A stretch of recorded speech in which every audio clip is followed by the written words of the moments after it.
Scott Greenwood-Meinert. Used to be Scott Meinert back in 1984 when I graduated from South Salem High School. Ladies and gentlemen.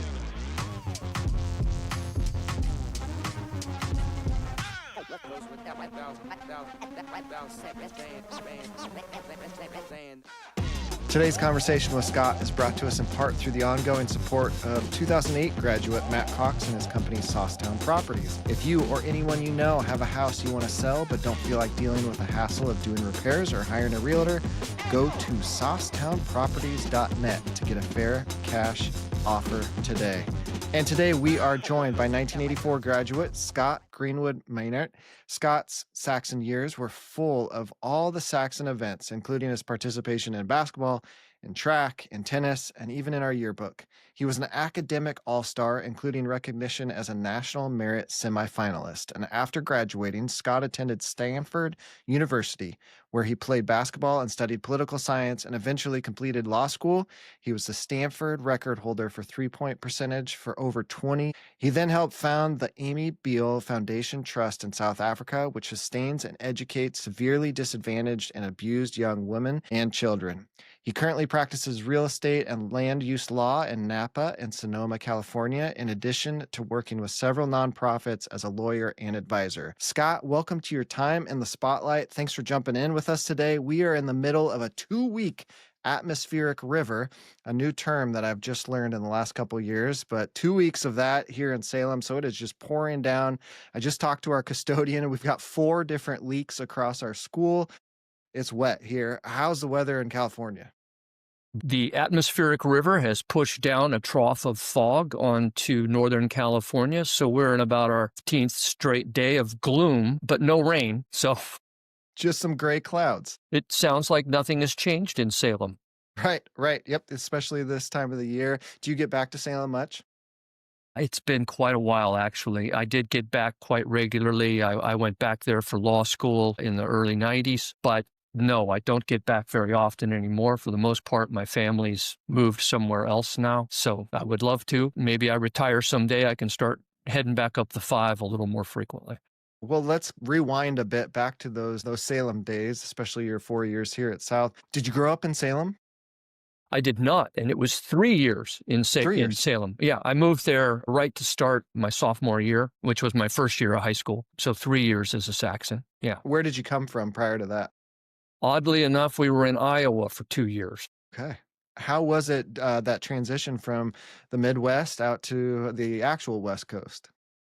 I did not miss the Midwest for a lot of reasons, but I also had a great time there. So it felt great to actually be moving back to Oregon, where I was born in Eugene, lived in Beaverton and Gladstone and Corvallis and Walport. And so it felt like coming back home. Yeah, and did you have friends, people you knew here at South? Was it just happenstance that you moved into our zone and so this was your school of residence? How was that transition coming into a new school?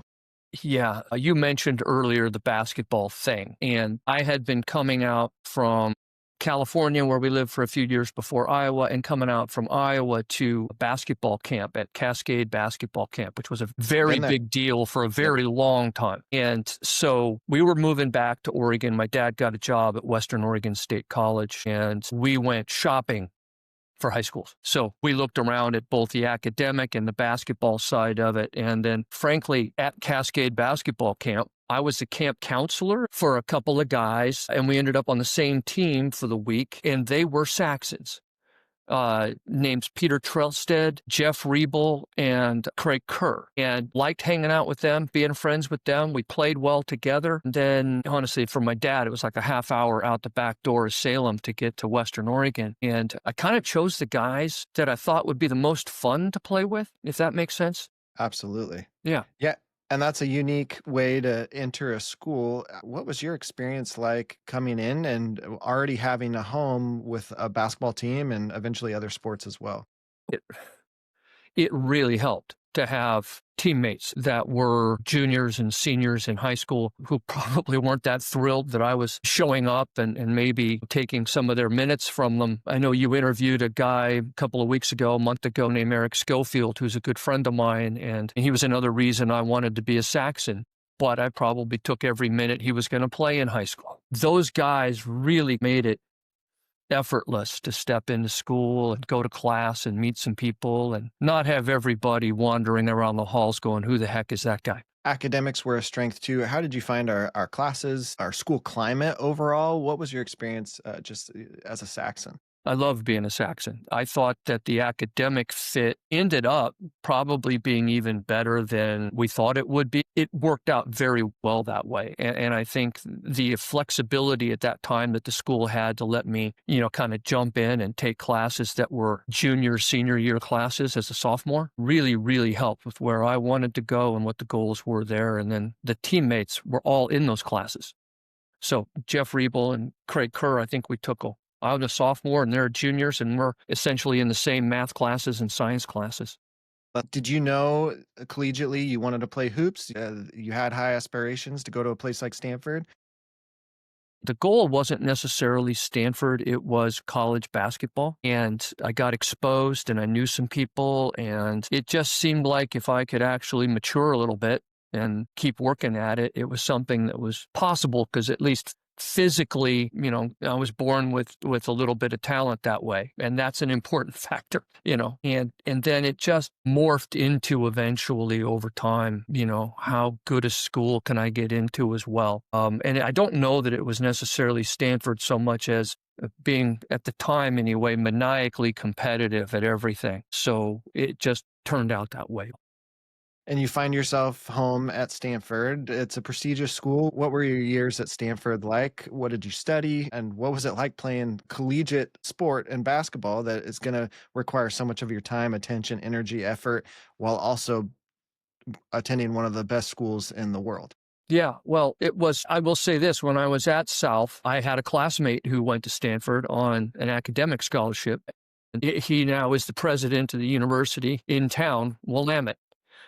And so he was there with me, although we hung out in different parts of the campus at Stanford, but I knew he and I were both going. And then the year behind me, a football player and golfer named Scott Eshelman followed me to Stanford. So it felt natural at the time. I chose Stanford not just because it's Stanford, but because kind of the same reason I came to South. When I went on recruiting trips, the group of guys that I was hanging out with, it was so easy to hang out with them and talk with them. And we had similar senses of humor, all of that kind of stuff. And thinking about getting ready for this interview, I was going, there's a theme here, oddly enough. And so Stanford itself, I wish everybody could go there. The amount of yes you hear, the amount of not putting up with hurdles in the way, where you're an underachiever because you did well in high school and you play a sport well, which gets you nothing there, right? I mean, that's just kind of par for the course. It was a very easy place to go to school. It was very demanding academically, but at the same time, everybody's doing it. So you don't feel like an outlier. You feel like a normal person. The teammates that I had, my best friends in the whole world, were fraternity brothers of mine. And the teammates were fabulous. The basketball, I had a few significant health setbacks the first couple of years that, kind of changed what kind of athlete I was. Broken ankles do that. Actually, I stepped on Eric Schofield's foot at South Salem High School my sophomore year during Christmas break and put my ankle back into the cast that it had been in for 4 months when I was a freshman. The lay-in went in, but Eric took me to the hospital. To get a bucket of ice and a cast. But the basketball, what I was most proud of being there was when we came in as freshmen and then the class after me. A couple of very rough years as a basketball team. And by the time we left as seniors, 7 of us graduated as seniors at the same time. We had Stanford back in the NCAA tournament for the first time since 1942. As a team, while maybe some of my personal goals did not get achieved, the team goals are so much more important, and those worked out. Yeah, and you studied political science. What were your hopes post-grad? So the goal post-grad was to move to Washington, D.C. and get a job in the State Department, working on the things that I focused on as a political science major: Soviet policy, nuclear policy, a lot of Eastern Bloc communism type studying, which in the 80s was very hip. Probably not really hip, but seemed like it. And it just was a very tough job market back in Washington, D.C. I did that for about a year. I did some other jobs while interviewing. I like to tell people I obviously was a lousy interview. I didn't get any of the jobs I wanted. I just got a job enough to pay for the apartment and some food. And then I realized that I was going to have to, if I wanted to pursue that, I was going to have to go back to graduate school. My family was not going to pay for graduate school. They didn't pay for college. We didn't have that kind of money. And so it was, I'm going to have to do this. Then it kind of became, is this really what I want to do? I don't like the East Coast. I mean, I'll be honest with you, I enjoyed Washington, D.C. You can enjoy living anywhere for a year or two. But it's like, is this where I'm going to end up? And I'm a West Coast guy. Shift gears, moved back out to the West Coast and went to law school. And that was at Willamette, is that right? Willamette University College of Law. Yeah. Yeah. How was that experience? Law school, there's the law school is hard and boring and a lot of work and it's a grind and you make new friends and you do it to the best you can. But everybody that's in law school is an adult with goals, and then life is happening at the same time. And so it was great. I lived with my friend Eric Schofield that I met earlier and lived together for 3 years. And that was a wonderful friendship to continue to develop. But I had a personal setback before my third year of law school. So I got very tired of law school in my last year. I kind of got tired of life too for a bit. And then you move on. But I enjoyed law school. It just got very hard. Yeah, you mentioned the importance of mental health in the survey I sent you. And I'm curious, when do you start noticing a theme here? Is it in high school? Is it in those times of working through injuries at a school like Stanford when you're playing a sport? Is it law school? Is it beyond that? What's the importance of mental health to you? Yeah, I don't think I paid any attention to it at all. I don't mean this to sound arrogant, but it will. Everything worked for me until the first cast when I'm a freshman, 4 weeks into basketball practice. And my first day of practice as the starting shooting guard at a Pac-10 school. Who knows if that would have lasted, but it sure felt good. And then an hour and a half later, my ankle is in a bucket of ice and I'm screaming in pain. And 2 hours later, they're putting me in a cast. That was a setback. I didn't probably, looking back at it, deal with it as well as I could have, but you're still a basketball player. You're still in school. You got friends. You just keep plugging along. It was in law school right before my start of my third year where my fiancé was murdered in South Africa. Oh my goodness. And I remember getting the phone call, and then I don't remember a whole lot for a bit. And then I remember Eric coming home and helping me get up off the floor. And then my brother Stu showed up, and that kind of started kind of I don't know what you call it, the nice way to put it would be an exploration of how to deal with just a shattering, if you will, of your life. Your goals go away, right? And you've got to find another, okay, what do I do now? And it's not that easy to do. And yet you've still I got out of law school. I managed to get through there with a lot of help from a lot of people and a very forgiving law school, quite frankly. But guys like Eric, guys like my brother, my father, my fiance's father, and a couple of very good professional folks to talk to down at Stanford, who I could just pop down and say hi and, go get a beer and talk for a couple of hours, really helped. And so that was kind of where we didn't call it mental health back then. Yeah, right. But yeah, that was kind of where it came into the forefront of my mind. And it's kind of, you come out of it and it kind of never goes away. It's always right there going, is this what I should be doing? Is this the right thing to do? That kind of thing. We here at South offer grief and loss groups to our students. It's one of the things that is the most sacred part of my job. It also is one of the highest honors of what we get to do. I'm curious for you, as you think back on grief itself and walking through that journey, what did you learn about yourself? What did you learn about grief and the importance of, like you said, people around you, one step at a time? Put it in your words. It feels like when that kind of thing happens to you, that you just have no idea what you are going to go through. You're in it And it's just a tunnel that you're going to have to walk down. And you just don't know if there's stairs or if it turns to the right or turns to the left or what it's hard to describe what you're going to have to go through. And I probably could have got more help, but I was a very independent person. And I thought I was tough. I would say this, I thought I was a very tough person. And I turned out to not be a very tough person. I'd say the other thing that you learn about yourself is you might change a lot. You might not be the same person that you were before it happened. You might not know who you really are for quite a while. I'll give you an example because we've talked about academics. Uh,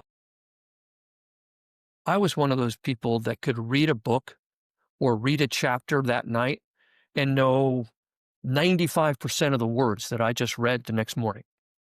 It made school easier, particularly if you're doing, AP American history or something, right? It made that stuff very easy. That helped me get through college. It's a huge asset, and it was a big, big asset. It was gone. It's never come back. My memory's very normal now and has been for 30 years. And that's just according to people that I talk to. That is a physiological change. And that happens with grief. Your brain comes out the other end differently. Your priorities come out different too. But you may not be the same person. Thank you for sharing that. And I assume this is where the Amy Beale Foundation Trust was initiated at that point, founded. So out of this. She was murdered in South Africa at a time when South Africa was going through significant transition pains, if you will. And she worked down there for about 2.5 years at that point. She was going to come back to the United States and go to graduate school at Rutgers. She had spent a lot of time working in townships, and Americans have no idea what townships are really like, or things like that in the third world. They are a completely alien thing for us. But she'd spent a lot of time working with women there, trying to understand what their issues were. And it just felt like a natural thing for her family to do and for me to get involved in initially as a recent law school graduate and set it up and then find funding for it. And then, honestly, for the last 25 years, it's just kind of been turned loose and it does its own thing. It has its own programs and leadership run by South Africans and so forth. We still get together and have a board meeting now and then. But we got it started. And then we talked about grief. I had to step away. It was a good thing to do, but it wasn't helping me move on with my life. It wasn't holding me back, but it was the psychology, the evolution of my psychology and the healing. Instead of healing, you're just picking at a wound, and it kind of feels good to do it because you're back there with that person, and you're thinking about her all the time, and you're sharing the memories, and the memories are great, but they don't help you with however long the rest of your life is going to be to get to it, so to speak. So yeah, they help tens of thousands of women every year and children. Their education programs at the national level, the school level, like South Salem High School, their schools down there are not that great. They have unfortunately not gotten a ton better. So these kinds of external programs can really have a benefit for people down there. And it's been a great success. You navigate that grief. You're starting a foundation and working through that as you finish law school. At this point in your life now, fast forward to 2026, you're working in real estate law as well. Land use law, where does that come about, and how have you found the last 30 years or so in that work? Well, yeah, when you start to get around 29, 30 years of being a lawyer. I come from a family of lifelong lawyers, and yes. Yep. So you can see it. It has been a very worthwhile journey. I really enjoy what I do. I really enjoy helping clients achieve things. It's problem solving. I don't know where that aspect of my personality came out, but it really is fun to problem solve with people. And that's been very worthwhile. It was a rocky start to the legal career, but I would say the last 25 years of it has been a kind of a steady progression forward. And it's been, I still like it. I don't think I'm going to quit anytime soon. I don't know what else. I know I have other things I would like to do, but we're going to try to do them at the same time because it's a good job. It really is. That's great. Well, that launches us perfectly into our big three questions. And these big three questions are brought to us, as always, by the Saxon Success Fund. For anyone listening, the Saxon Success Fund is a nonprofit organization that raises money to invest in our school and our students through capital improvement projects and college scholarships, all with the goal and purpose to transform South High from one of the best schools in the state of Oregon to one of the best schools in our entire nation, all thanks to the support of our alumni and our community. And if any of our listeners would like to get involved, please go to saxonsuccessfund.org for more information. So, Scott, our big three questions. Number one, knowing where you are today and all that you've accomplished, all that you've made it through, what or who helped you most get to this point? Mom and dad, without question. A lot of other people had significant hands in this, but my dad always found me a gym. My dad and mom always found us books to read, never let us get complacent. They both came from almost poor backgrounds, and they just didn't want complacency. It felt like in their family legacies that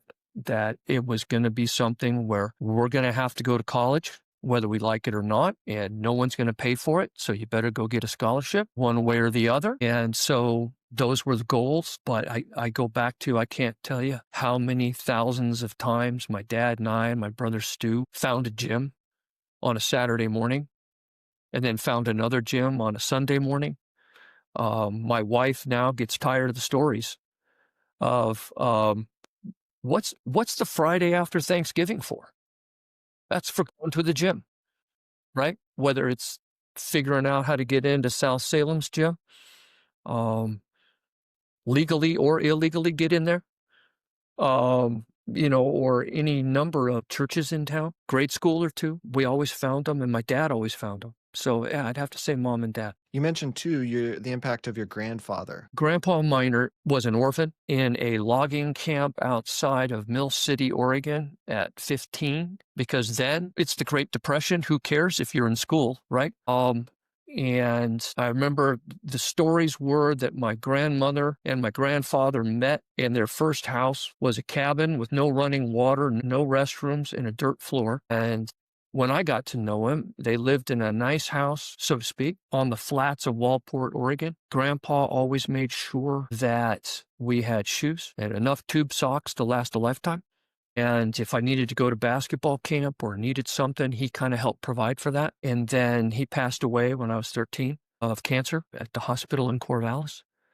And his passing kind of was the first adult moment maybe I felt like I ever had, trying to wrap my head around, my favorite guy in the whole world being gone. I remember helping grandma with his colostomy bag, which when your guts are being eaten alive by cancer is a awkward process people still today go through. And yeah, I mean, Grandpa missed a lot of high school basketball and a lot of college basketball and a lot of everything else. But if we hadn't gone ahead, my brother and I hadn't gone ahead and hit those goals, whenever we face him, it would have been a ruder meeting. Yeah. Yeah. Sounds like a remarkable impact. Thank you for sharing that. Yeah, his generation of guys, right? Yeah.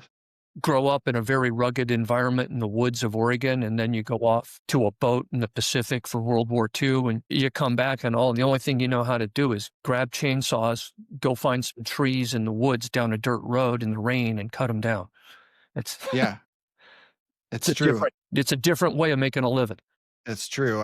Just next to me is a picture of my grandfather. He lived to be 102. We just buried him a couple years ago. And World War II vet as well, was a fighter pilot, shot down over Italy. And yeah, that generation and what the gifts he gave to me and my siblings and my cousins as well as we navigated our own hard times. And, he's reminding us, well, right, I was shot down. I lived through the civil rights movement. I've lived through polio. All these things that just are poignant reminders that we got this, we can do it. And yeah, that impact of I'm not just living for myself and my own goals. It's not just my parents, but I've got a grandfather, whether alive or not, that's looking at me and pushing me to be a better version of myself every day. So I connect with your story deeply, and thanks for sharing it. Yeah. Question two, if you could go back to the high school version of yourself, what's one piece of advice you would give yourself? Calm down. Just calm down. I was in such a hurry in every aspect, and it would have been nice. I would tell myself, go back, calm down a little bit, think about a few things a little bit more before you make the decision. Because I made some mistakes. I probably took some risks that I shouldn't have several hundred times. Just calm down a little bit. Breathe. Question three, if you could transform South Salem High School or the version of it you remember, what would you change? What would you add? What would be important to you to make sure we were able to provide for our students? There were some things I went through in high school where I thought at the time that we were going through them. And so my senior year high school basketball team, I lost a teammate about 3 weeks into practice, a week before our first game, and he was going to be our starting point guard. He really had a rough home life. He was living for the most part in his car, and he got caught doing something that he shouldn't have been doing. And he was gone. He was off the team, out of school, and it wasn't life-threatening. It was just dumb. Mhm. And I really felt then, and I still feel this every single day, that we as a country, we as a people, love to talk about giving people second chances and being compassionate. And yet, sometimes the rules don't feel like they're set up that way. I remember having a knockdown, drag-out conversation with the principal of South Salem High School, who was a great guy named Dan Johnson, about that teammate and how selfishly this does not help the basketball team at all. Okay. But it also, how is this good for him? We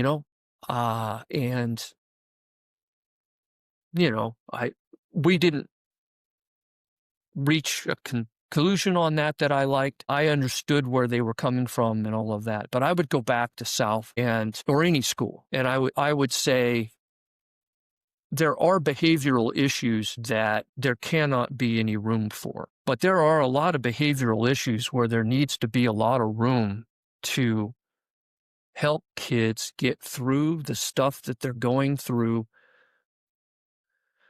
that is causing them to have the problems. And everybody's different that way. My parents got divorced right before the state tournament my junior year of high school. That was icky. But I had a state tournament to go play 3 days later. What am I going to, I got stuff to do. Other people go through other things, whether it's loss or families breaking apart or just problems with the family, that I can only imagine how hard those kinds of things can be.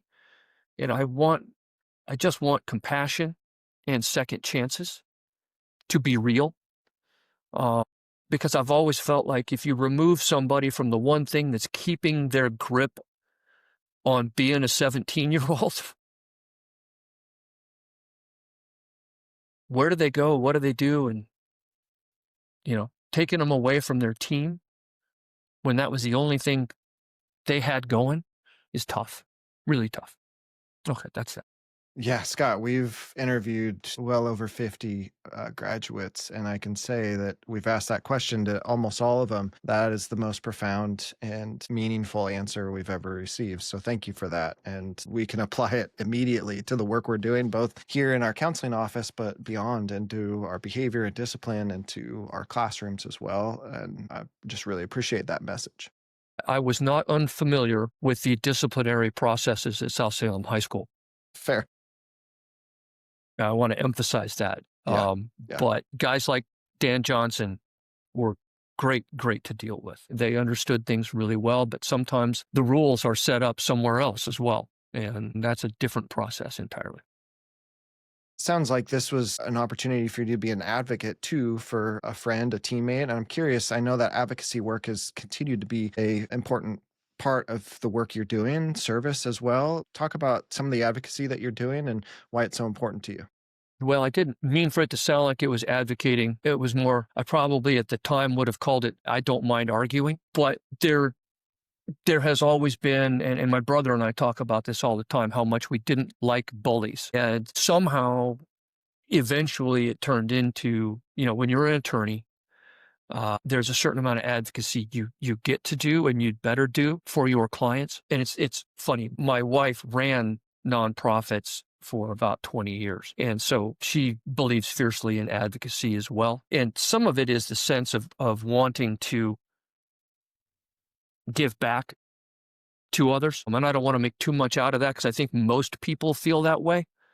Uh, being a lawyer and being able to advise and work with nonprofits is a way of giving back and helping whatever the advocacy mission is that they have. And you do tend to line yourself up with things that you understand the mission resonates. I work here in Napa with an organization now called the Napa Valley Education Foundation, which works with the school districts here on after school and weekend educational programs. And all I do with them is help them with some leases and some contracts and some things like that. But it helps further their mission. It really does. And that's not in an odd way, in a meaningful way. It feels like you're helping. Yeah, sounds clearly that you are. So good work. Thanks for being someone that Well, does I would that like to work. do And more. I think a yeah, lot of us feel like we should be able to do more, but there's well, I appreciate that you're finding your space in that, and that I think oftentimes we are compelled to do more, and yet at the same time, if we can do what we can do, that's so much of service often gets stopped. That barrier is, well, I could be doing more, or it's not big enough, or it's not good enough, and if we can just do what we can do, I think the message can be also that you are enough, and also it's okay that you're not enough, and that just do what you can do is a good message there. Well, yeah, I go ahead. would add, Brian, there are two people that really formed that in me. Yeah, please. One of them we mentioned earlier was Amy Beal. The other one is Eric Schofield. Living with Eric for 3 years in law school while he was beginning his young life journey. We had a lot of conversations around the kitchen table or while pretending that we weren't watching ESPN SportsCenter about what he was doing and why he was doing it. And while, I don't know that I actually have much of a religious bone in my body, I kind of do somewhere. It was, you don't have to be that to understand and see what the efforts are and the good that is coming from it, right? And helping people find a way through their life. And Eric counseled me when I really needed him. And I did always feel like that was a takeaway from those 3 years that was pretty important. Yeah, what a gift. What a gift. Yeah, thanks for sharing that.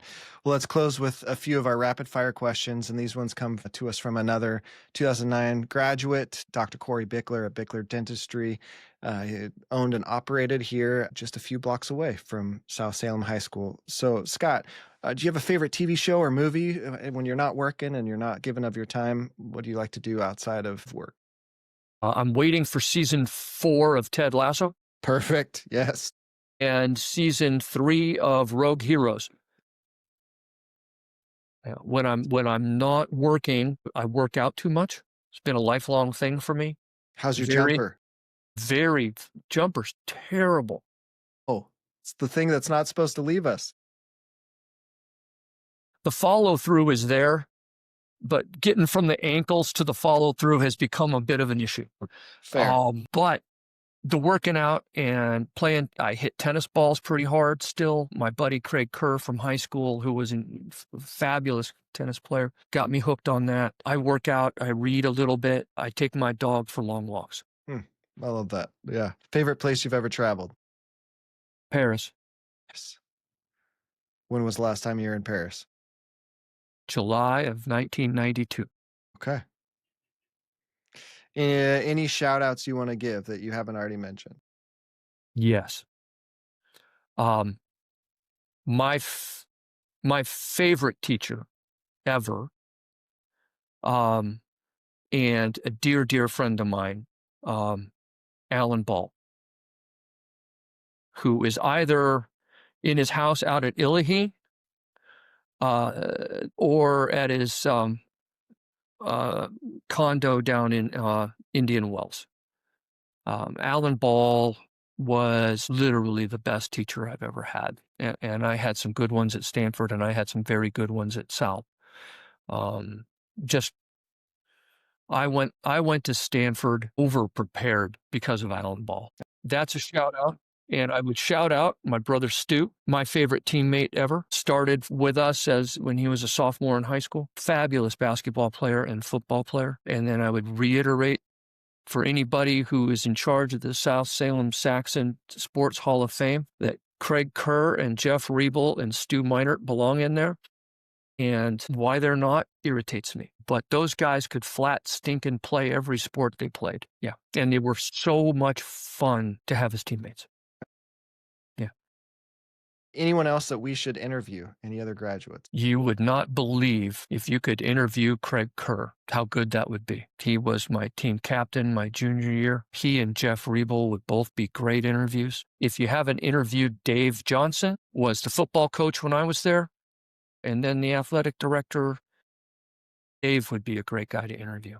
Yeah, he's on the list too. So he probably has an anthological history of sports at South Salem like nobody. I don't doubt it. Well, Scott, we appreciate you and thank you so much for your time. I know you've got a meeting with a client here coming in a bit. I just so much value you reaching out and connecting with me, and then for me to be able to spend some time with you. Just appreciate your vulnerability, your willingness to share all that you did, and that's just says a lot about you and your character and someone that we can spotlight. Thanks for being that and for being an example and inspiration to so many of our students here too. You bet, Ryan. My pleasure. Absolutely enjoy it. Go Saxons. That does it for our conversation with Scott. Scott, thank you so much for sharing your story and sharing your heart. Appreciate you a lot for that. And just so grateful to be able to spotlight you. Thanks so much, as always, to Saucetown Properties and Matt Cox, Bickler Dentistry, Dr. Corey Bickler, and as always, the Saxon Success Fund. We will be off for the next couple of weeks as we enjoy our winter break here, but stay tuned. We'll have some good ones coming in on the new year. That's it for now. Go Saxons.